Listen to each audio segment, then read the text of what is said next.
Hi traders, welcome to the Markets in 3 with me, John. Today we're going to be talking you through the 3 most important things for your trading day. First of all, we're going to be talking about the chart check. We're going to be going over a seasonal pattern that has a 95% success rate in the markets. The second thing we're going to be talking about is the big story. We're going to be talking about, is dollar yen actually a tradable asset right now? And then the third thing is the skill of the day, and we're going to go over how important it is for your trading to basically explaining you what an FX intervention is. So let's get into it. I lost my train of thought there, but let's get into it. So Markets in 3, we're kicking it off with the chart check. We're kicking it off with this seasonal pattern here. So I'm using the Markets Made Clear seasonal software, and we're going to be looking at this pattern in particular. So when we take a look at seasonal patterns, we like to look at potentially what we call optimal patterns. And an optimal pattern is essentially the current price action following the sort of a seasonal pattern that has occurred in the past. So what we're looking at here is throughout the history of this information here, documented by Markets Made Clear all years, we can see that usually at the end of June heading into July, the S&P 500 can go on a decent run. Now, what's most interesting about this is that we have a 76% correlation with this particular trading pattern and current price. So what that just tells me is that the current trading year so far in 2026 is showing a very, very similar pattern that we have had over all the years. Okay, and if we go take a look at what that means in terms of how many years it goes back to 1951. So since 1951, this pattern has occurred, and throughout those years, we are seeing a 76% correlation. Now, if I click onto this little blue button here, you'll see that we have a strong seasonal pattern. It says 77% here at the moment. But if we convert that into something else, it will give us a different reading. But over this many years, we have a 58 success rate, okay, which is incredible to say itself. So let's dive into what we could expect for the S&P 500 then. If I just actually take off all years and we just put in 20 years, hit this number in here, you can see that it increases to 95%. So let's take a look at that pattern in a little bit more detail. So over the past 20 years, we've had 19 victories, only 1 losing year. And that losing year was in 2008.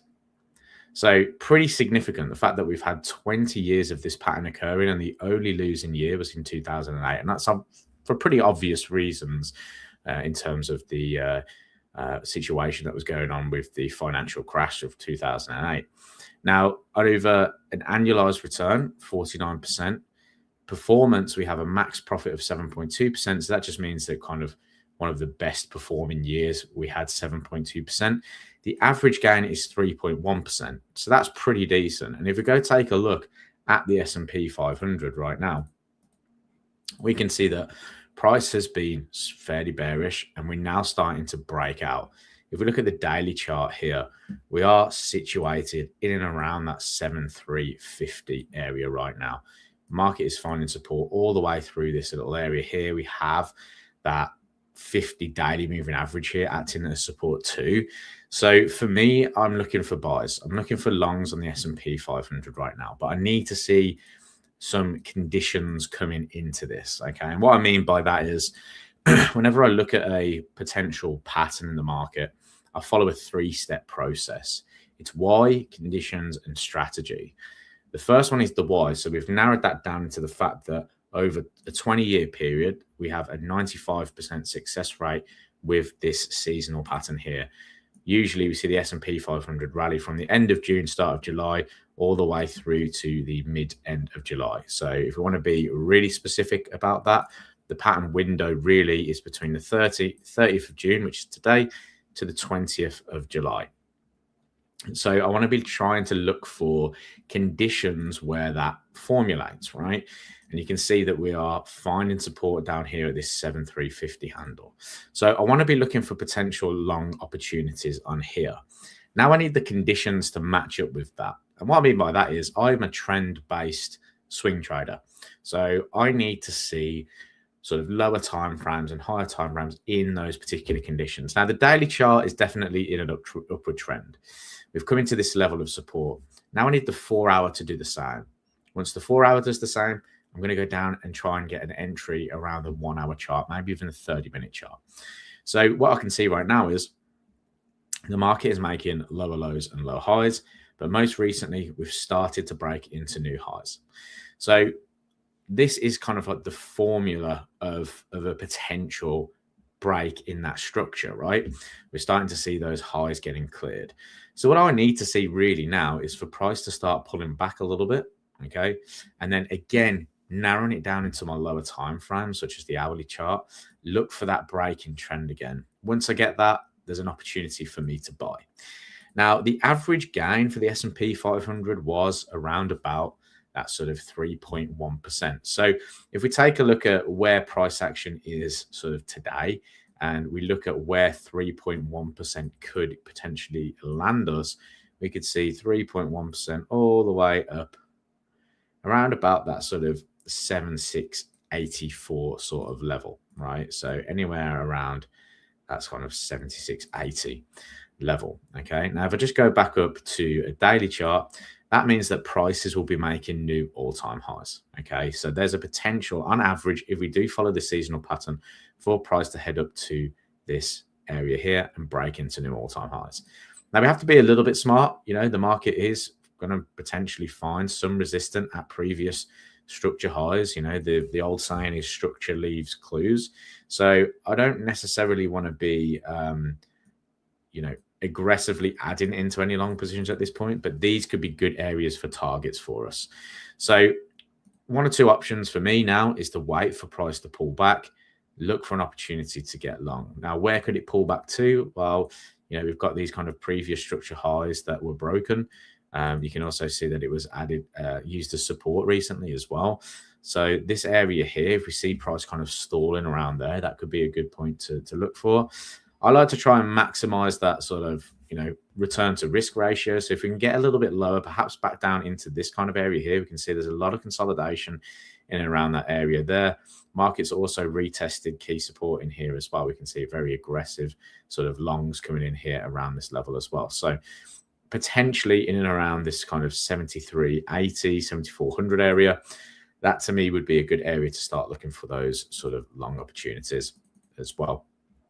So all I need really is for a pull back into this level here, little break in that trend, continuation to the upside. So that's what I'm going to be looking for today on the S&P 500. If we can get a little bit of a pullback into this zone here, I want to be looking for opportunities to get long. I want to look for potential buying opportunities around this level. So keep your eye on that one. S&P 500 looks good to me for an opportunity. Looks like we could potentially follow that seasonal pattern as well. If you want to add a few more kind of technical nuances to it, I'm not the huge fan of sort of trend lines, but sometimes when they're clear and obvious, they can be useful. But you know, you can see we have the sort of anchor formation point here, the first touch, second touch, and price has broken through that. Kind of supports the idea that on a price action basis anyway, that the market could move to the upside, but I'm not too concerned about that. What I'm looking for is, can we start to see those breaks in trends on lower time frames for a nice swing trading opportunity for a buy up into those previous structure highs in there. So let's move on to the next feature of the markets in 3. What we're going to be looking at next is the big story. And the big story for me right now is dollar yen. I still like the idea of watching this market. You know, we are breaking into some relatively new highs, especially for recent times anyway, into that sort of 162, 162.40 now. So, I mean, the last time we were around this kind of level we had a super sharp injection of liquidity from the central bank, and we saw prices fall all the way down into the sort of 140 area, and we are back up at that kind of 162 handle now. We've had interventions in the past, again, just kind of around these levels in here, and the market this time has almost like shrugged it all off because of the change in situation from the Federal Reserve, and they were looking for well, they basically took cuts off the table. We started to see that very sharp recovery on dollar yen, and the market move back up above that 162. So I'm really interested in seeing how far price can go without any kind of significant intervention from the Bank of Japan, which begs the question, is this a tradable asset right now?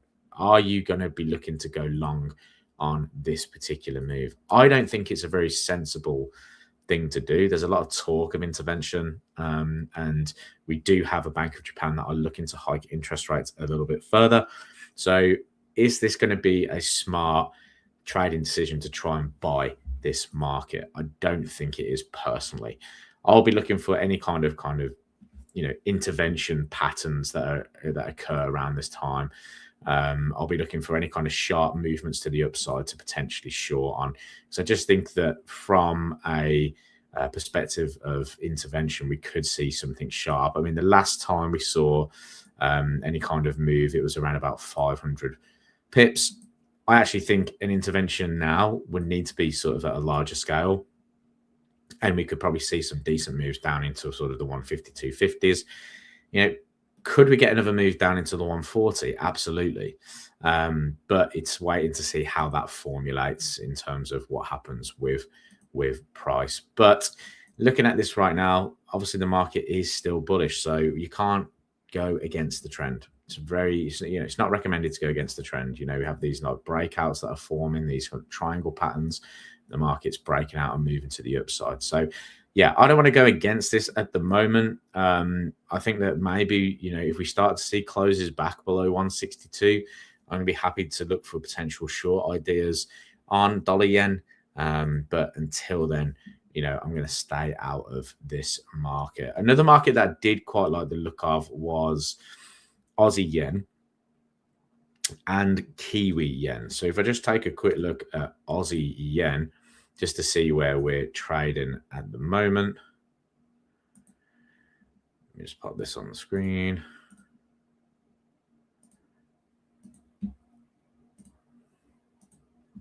Aussie yen's a little bit of a different story. Price has already started to kind of break down, make lower lows and lower highs. So, if we do see any kind of strong intervention coming in, then the Australian dollar versus the Japanese yen could be much more vulnerable to a kind of extended move of intervention. But in terms of looking at it from a structure perspective, we are making new lower lows and lower highs here. We've got that daily 50 moving average, which is above current price action at the moment as well. So I do like the idea of this maybe continuing to push to the downside as well. But yen pairs in particular, we need to keep an eye on. I think there's a potential for this market to really start turning around, especially if we do see any more intervention signals.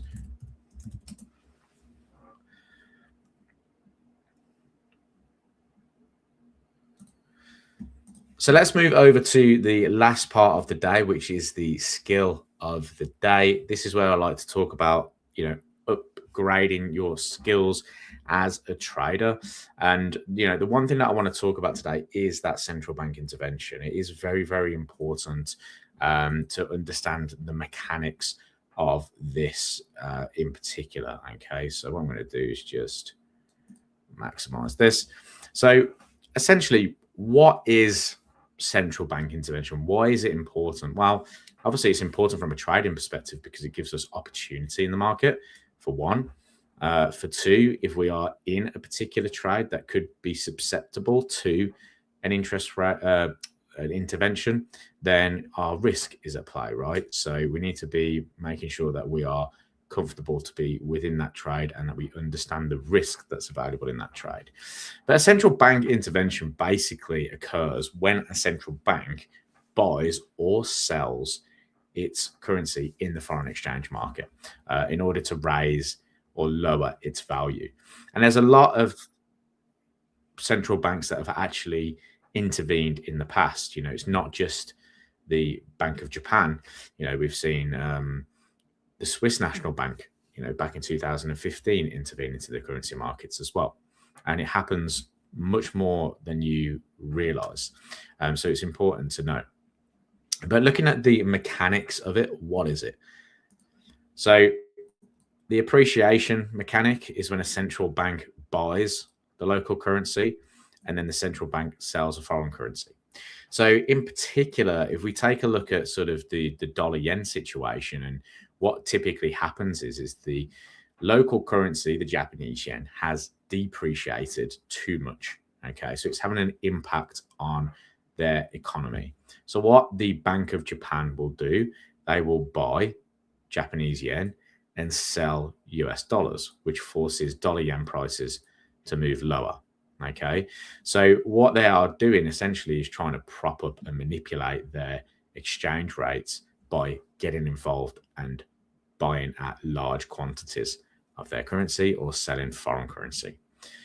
The depreciation is just the opposite of that. It's when the central bank sells the local currency, buys foreign currency, okay, because they're trying to lower the value of their local currency. Okay, and you can see here, I've got a couple of notes just saying a nation's currency undergoes excessive upward or downward pressure driven largely by market speculators. And that's what's happening to the dollar yen price at the moment. Speculators are buying US dollars because the idea that the central bank is not going to cut any interest rates.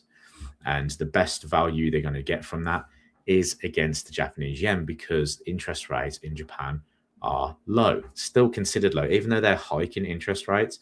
They've been at 0% for a long time, 0.1%. They only just recently started to move up to that 1% figure. So what is the macroeconomic balance here? What are they trying to do? Okay, so this is what I was talking about, why a central bank gets involved, okay, or what can happen, or what they're trying to balance by getting involved with an intervention. So depreciation danger, what that basically means is that triggers imported inflation, forces interest rate hikes, and hurts assets, markets, and growth. Appreciation, so this is where they kind of want to prop up their currency, pushes up trading partner exchange rates, and drives up global export prices. So what are the means and forms of an intervention? Because it doesn't always have to come in with actual participation within the market. Sometimes it can just be speeches from key members within the central bank. This is also called verbal jawboning. So that basically means talking up or talking down a currency via threats of or valuation warnings. Okay, and we usually see this from the Bank of Japan before an intervention occurs, because they're trying to basically hint at the market that we are going to do it, so that traders kind of get out of their positions, or at least position themselves differently. And you'll see, it will be like the MOF or the Bank of Japan members will come out and they'll start talking about, how they're going to intervene within the markets. Operational, so that is the direct execution of buying or selling in the market using foreign reserves. So that is either buying their local currency or selling a foreign currency. Okay, that's when they get directly involved with that. Quite often we can get concerted ones as well, which is multi-nation coordination. So that's when multiple central banks will come in and coordinate together to prevent overvaluation or devaluation of currency. Okay. And then there's strategic, so of an FX action in domestic and open market operations. So the typical ones that we kind of see are these ones, indirect and direct. Okay. So we just got some connections here in terms of the types of jawboning that can come in, and then just a couple of different outcomes as well. But essentially, that is what an FX central bank intervention is. and obviously it can cause sharp movements within the currency market. So if you are looking at trading your US dollar yen at the moment, I'd be very, very concerned about getting involved too aggressively at this point. We have seen central bank members talking about opportunities to get involved. So that to me is a big risk. I want to see some kind of aggressive selling coming in here, and that might be coming up this week, especially because we do have NFP, right? So if NFP comes in and we start to see a very aggressive move in the US dollar, then we could start to see some interventions coming through into the markets. I mean, if we look at the monthly chart, the last time dollar yen was kind of in and around this region, we're looking at sort of 1986, right? Was the last time we were kind of around those 164 levels. So it's coming to a crucial point. And I think that's the most important point I want to make on this, is that dollar yen is coming up to a crucial point. Could be a huge opportunity, but also could be a huge risk event as well. So that's me. That's the markets in 3. I will catch you very, very soon. And I'll see you tomorrow. On the court or in the markets, performance is everything.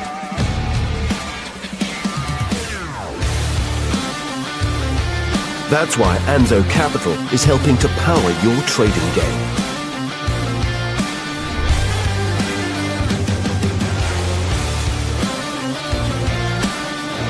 Now official partner of the Phoenix Suns.